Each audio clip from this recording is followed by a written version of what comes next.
কাগজপত্র আমার গাড়িটা লয়ে গেছে মোটরসাইকেলের গাড়িগুলো সব লয়ে যেতেছে। তো হেলমেট ছিল না, ড্রাইভিং লাইসেন্স নাই, গাড়ির রেজিস্ট্রেশন নাই, কোনো কিছুই নাই। যে মগের মূল্য পাইছেন না, গাড়ি দেখলে কি সিগন্যাল দিতে হবে?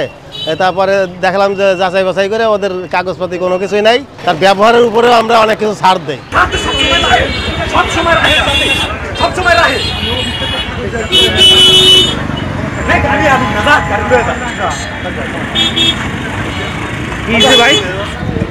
ভাই ভাই একটা মিনিট সময় দেয় না।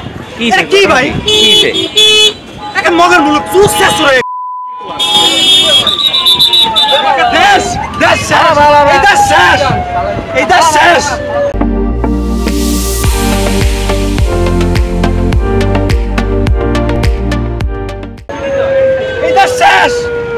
কি হইছে ভাই, সমস্যা কি হইছে? আমি ধৈর্য ধরলো না, আমি কইতাছি কাগজপত্র যে আমার গাড়িটা লয়ে গেছে মোটরসাইকেলের গাড়িগুলো সব লয়ে যেতেছে। ধৈর্যই ধরলো না, আমি কইতে স্যার একটা মিনিট সময় দেন, 1 মিনিটের সময় দিল না। এটা শেষ। তো হেলমেট ছিল না, ড্রাইভিং লাইসেন্স নাই, গাড়ির রেজিস্ট্রেশন নাই, কোনো কিছুই নাই।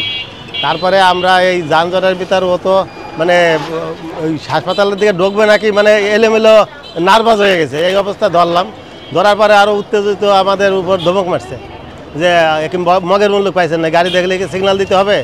তারপরে দেখলাম যে যাচাই বাছাই করে ওদের কাগজপাতি কোনো কিছুই নাই। আরও অস্বাভাবিক মানে চিল্লে পাল্লা করছে আমাদের হাতে। মোটামুটি কথা যেমন আমরা যতটুকু মানবতা করি, ভদ্র ব্যবহার করলে তো মানবতা করা যায়, কিন্তু সেই সীমাবদ্ধতা লঙ্ঘন করছে।